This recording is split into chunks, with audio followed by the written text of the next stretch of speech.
kasi pinakamaraming parte ng ating mamamayan ay halos nagagalit sa nangyayari. Na para bang ipinagkikibit balikat lang, ito halos nilimas ang kabangbayan. Ganun po kahirap na ang bansa natin ngayon. Balik po tayo dun sa dalawang testigo na iniharap ng chairman ng Blue Ribbon na nakatakip ang kanilang muka, yung dalawang binibini na di umano ay mga staff nang nagre-renta dun sa bahay na pag-aari ng isang tao. Meron ba kayong napansin doon nung ako'y nagtatanong sa kanilang dalawa? Sana po makapagtanong naman ako sa inyo. Meron ba kayong napansin nung tinatanong ko yung dalawang testigo kung sino po yung sumasagot? Kasi po kung nagtatanong ang isang katulad namin at dinidirekta yung tanong sa kanya, dapat siya po yung sumagot, di ba? Iwanan na po natin yung kung hindi nyo napansin. Ang ibig ko lang sabihin dito, tinatanong ko po siya, bakit kaya kayo napunta doon kung ang inyong layunin lang pala ay ituro yung diskaya na sila pala yung ginamit na nagpapaalis sa kanila dahil yung daw bagong may-ari, kailangan na yung bahay at humihingi sila ng ilang panahon pa lang dahil napakahirap maglipat ng kanilang mga gamit. So yung pala si Diskaya lang pala yung itinuturo na siya yung nandun. Ayaw namang aminin ni Diskaya na hindi nga ako nakapunta dyan sa South Forbes na yan. Ba't ako na naman ang tinuturo ninyo? Pwede ko pong malaman, kayo po nagtuturo kayo, nakatakip ang mukha nyo. Ako po na tinuturo nyo, wala bang karapatan na makita ko man lang ang mukha nyo. Ayaw po, hindi rin pinaalis yung mga maskara. Pero ang isa pong importante doon na dapat napansin nyo, yung sinabi nilang address, 30 Tamarind Street. Kung napapansin nyo, yun ay bahagi ng paglalahad ni Saldico na sinabi niya yung isang 1 billion pesos ay doon i-deliver. Kasi yun ang drop-off point na sabi niya ni Martin Romualdez sa akin, diyan mo dalhin. So Tamarind. Ang gusto ko sana dapat mayroong mga tanong pa doon eh. Bakit hindi natin tawagin kung sino yung may-ari? Nasaan yung kontrata, nasaan yung discontract? Di ba? Nabanggit lang ang pangalan ni Martin Romualdez, natapos na kami. Ang ini-establish pala nila na si Diskaya pumunta ron para sabihin na yung bagong may-ari, pinaalis na sila. Anong weight nun, sir? Yun nga. Wala. Kaya gusto ko mapansin ninyo lahat. Bakit kinailangan pumunta pa sila doon? Yun lang bang gagawin natin? Ang mga tao, hindi ganun ang expectation po nila eh. Kaya po siguro napilitan kami na maglabas na ng minority report. Hindi lang sa kung ano pa man bagay. Ang mga tao po kasi nagtatanong, ano po ba nangyayari na dyan? Simula po nung ako'y nawala na po na chairman at napalitan nga po. Nung ilabas namin si Gutesa, sinabayan naman yun ng aming legislative break. Matagal po yun, hanggang sa mag-resign naman si Senator Ping. So, ang mga tao nagtataka, ano na naman ito? Wala na bang ano ito? Wala bang closure ito? Hindi ba natin malalaman kung sino talaga ganito? Kaya napilitan po kaming maglabas ng minority report. Tinawag po namin minority report for lack of better term. Kasi po kung gagawin nating legal ito na isasang-ayon natin sa aming mga committee, sa ating Senate rules, hindi pa kami pwedeng maglabas kasi kailangan matapos talaga yung committee report. Hindi naman po kasi namin malam kung kailan mo talaga matatapos ito. Kasi nakalagay sa rules namin, kung merong dissenting or concurring opinions, ay isasama na lamang doon. This is neither a concurring or dissenting report. Kaya tinawag namin minority report sa pag-aakala namin magagamit po ninyo. Nandito po yung aming observations, meron kaming findings, nandito yung issues, nandito yung mga recommendations namin, nandito po yung set of possible legislative measures na pwedeng, at ginagawa na po namin, na pwede naming i-file in aid of legislation. Meron pong mga potential personalities na pwede pong kasuhan. Ang totoo niyan, meron po kaming, nakalagay po rito eh. Ang totoo po itong minority report na to, I had a chance of disseminating this for the first time on December 11, 2025. Meron po kasing forum sa Quezon City. It was held in MICE Center in Quezon City. ICARE po yung host. ICARE means Interdisciplinary Conference on Accountability, Reform, and Engagement. Ito po ay hosted by the NCPAG of the University of the Philippines. I was one of the panelists, kasama po si then Chairman Popoy de Vera, andun din po si Congressman Erice. I recall that political analyst Malutikia was there also. And I think the Dean of the Political Science Department of the University of the Philippines. So sabi ko, dahil kaugnay naman po sa pinag-uusapan nating transparency, accountability, and reform, I took advantage of leaving one copy to the Dean of NCPAG. Pero meron din po kayong mga kasama doon. Hindi lang ganito karami. But I thought that there were media practitioners there. Pwede malaman sino-sino po yung gusto niyong pakasuhan? Nandito po, kayo na po ang... Can you give us a copy, sir? Yes. Hindi mahaba ito. Hindi ako nagre-recommend, yung evidence ang nagre-recommend. Kasi lahat nyo, mapapansin ninyo, I had 3 investigative hearings, public hearings, when I was the chairman. And then, yung huling 3, si Senator Ping na. Kaya this constituted 3 hearings all in all. So we utilized the same resource persons, the same witnesses. We relied on their collective and individual testimonies. So, kaya namin na itong findings na ito. Sino po yung highest official or prominent personality na rekomendado po ninyo kasi? Merong question mark nga sa... makikita nyo rito yung mga kung... Para naman may konting suspense. Kayo nang tumingin. Sir, for soundbite purposes, sana for today, maybe get the names of who you want to be charged to sana, sir. sound bites. Alam naman ninyo kung sino-sino. Yung arrows kasi, base sa nagtuturo sa kanya, at mababasa nyo sa kanilang mga testimonies individual. Talagang, for example, Gutesa, tinuro si Saldico and Martin Romualdez. Si Diskaya, nabanggit din ang pangalan ni Martin Romualdez. At yung mga iba, si Alcantara, si Bryce Hernandez, pinagtuturo kung sino-sino, at papunta lahat sa direksyon ni Martin Romualdez. Hindi ba very logical na dapat ganun ang gawin? Palagi ko naman, baka ganun ang gawin ni Senator Ping. Naasahan namin na yun ang gagawin. Kung yun ang rekomendasyon nyo, i-recommend natin sa Blue Ribbon. Sen. Aimee and At Sen. palagay ko, may recurring names, yung pangalan ng mga abogado na nakasulat na proxy, hindi lamang sa 30 Tamarin na ulit-ulit na binabanggit, kundi dun sa foreign properties din. Yung Soto Grande yata, andun pa rin yung Attorney Paras at yung iba't ibang law offices na alam natin. Yusek na rin ng DOJ, si Senator Andres.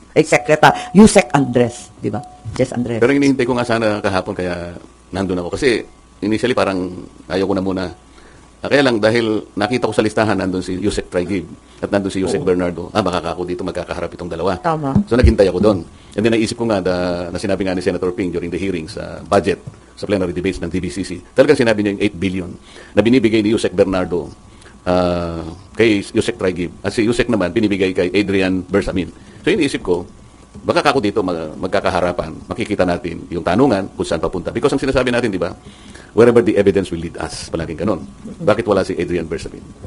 Sen. Aimee and sa inyo na rin po, Sen. Isa na lang po. Bagamat di naman po kayo pinangalanan kahapon, pero may mga pasaring si Senator Lacson dun sa mga nangmamaliit, nangiinsulto daw sa Blue Ribbon hearing. Sabi niya, shut the F up. Sabi niya, your noise will not silence the truth. Neither does it provide any help in our investigation. Your noise cannot convict and won't even indict the malefactors of this flood control mess. Your comment on it. Sa palagi ko, hindi naman ako yun. Kasi alam ng kahit sinong senador na hindi pwedeng utusan ng kapwa nilang senador. Sa Senado, hindi naman pwede maghari-harian o magreyna-reynahan. Palagay ko, hindi rin ako yun. Hindi rin ako yun. At alam ko, hindi ako ang pinatutungkulan. You don't feel alluded. I don't feel alluded to. Bakit hindi nyo po ipinurso yun? Kasi as you correctly pointed out, dapat nadikdik din si Yusek Traigib doon sa supposedly kaugnayan niya kay Yusek Bernardo. Ba't hindi nyo po pinurso yun kahapon? Pati yung kay Maynard mo din po. Kasi hinihintay ko nga na sila dapat ang pagmulan ng pag-uusap.